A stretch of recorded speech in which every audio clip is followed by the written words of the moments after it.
Welcome to another episode of Unhinged Music Reactions. This is cool. We've got a suggestion from one of our viewers, FurDog1961. He requested that we react to a song with probably the longest title that I've ever seen for a song.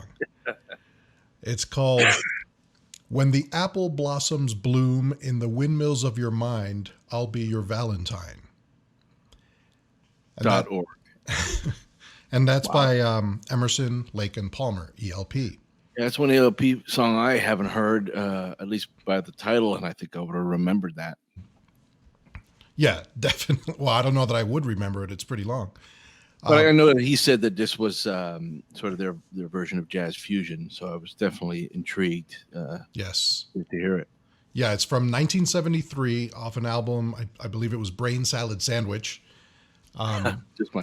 And the version we'll be listening to is the 2017 remaster that I believe was on the Works album or something like that. So anyway, here we go. And we'll be listening to When the Apple Blossoms Bloom in the Windmills of Your Mind, I'll Be Your Valentine by E.L.P. right after this.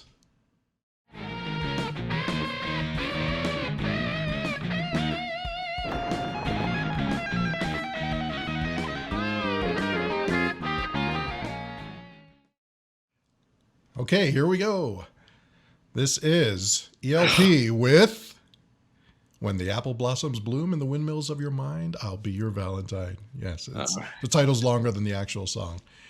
Okay, cool. Here we go. I'm excited. I've never heard this before.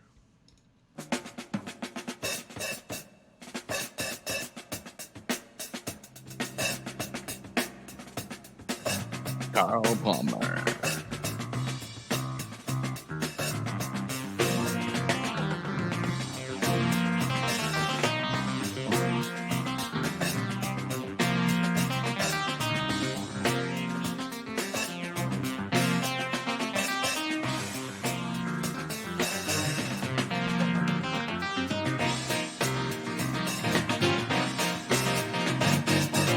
Okay, unmistakably E.L.P. I mean, it's so yeah, far. Every element. You hear Greg Lake, you hear Carl Palmer, and then Keith Emerson's clearly his keyboards. Yeah, no, this so far so good. All right, yeah, let's keep going. Very cool.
So it's interesting the sounds they choose to play these leads. I'm wondering what their reasoning was for these different types of sounds. I don't know.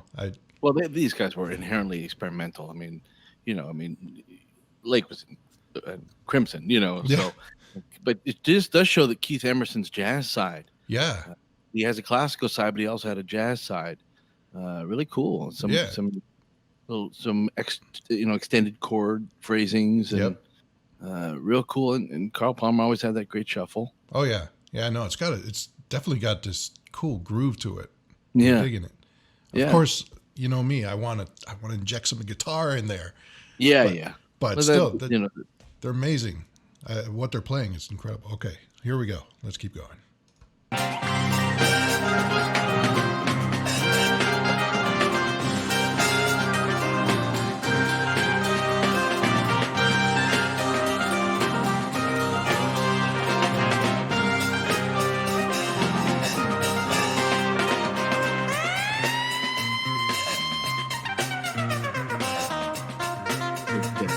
That's the winner there.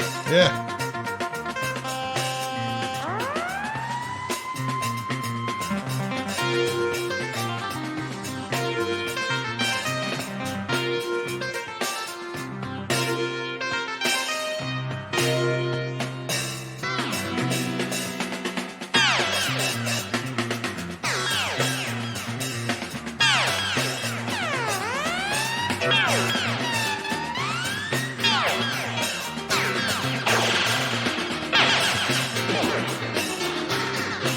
What do you mean experimental? I don't hear that.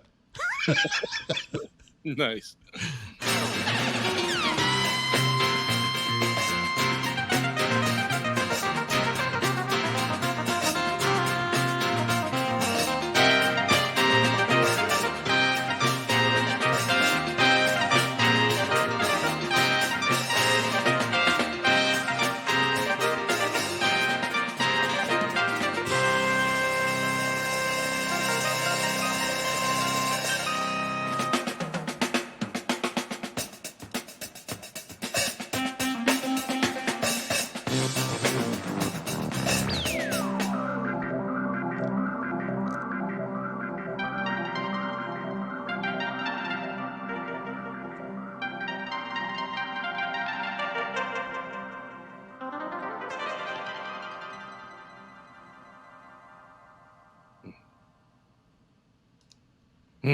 Oh, Nice choice there for a dog. Really good. yeah, Wow. that was pretty awesome. I mean, You hear that toward the end? That was the kind of that walk this way shuffle drum beat.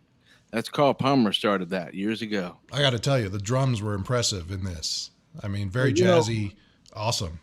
there are always two schools for some reason on Carl Palmer. Some people are just hardcore. He's the best ever, no question. And you just have to like that it's his style, you know. But it was always fun, Yeah. and he was experimental as a drummer, just like they were.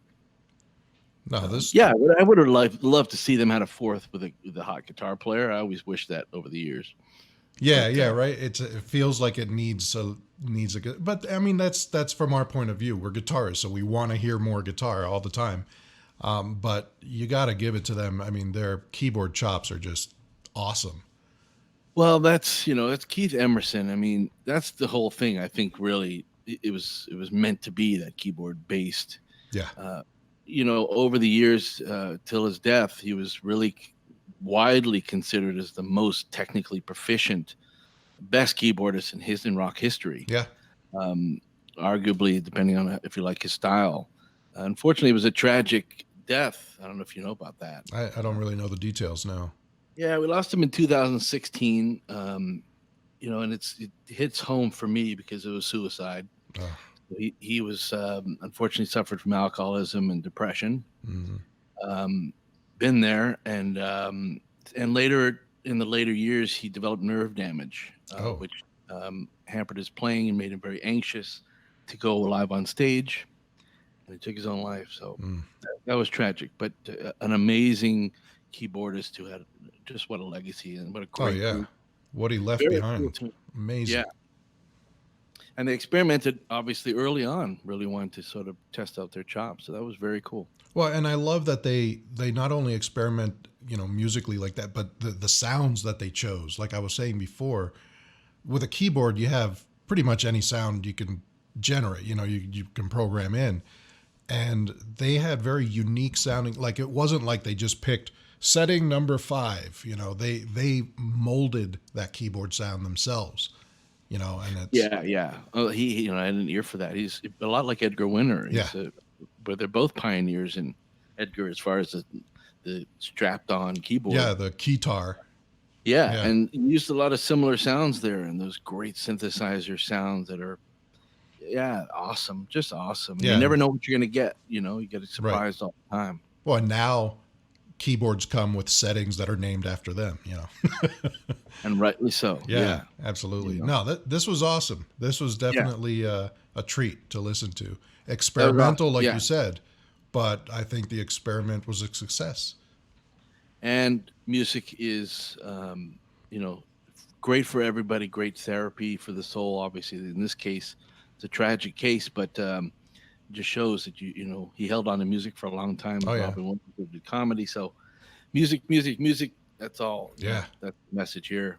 So yeah, keep sending in those requests and want to hear some new stuff that we haven't heard. I never heard that one. Yeah, I never have either, and I probably won't remember the title because it's so long. Doesn't even matter. Yeah, but awesome, really good, and we'll see you in the next one. All right, rock and roll.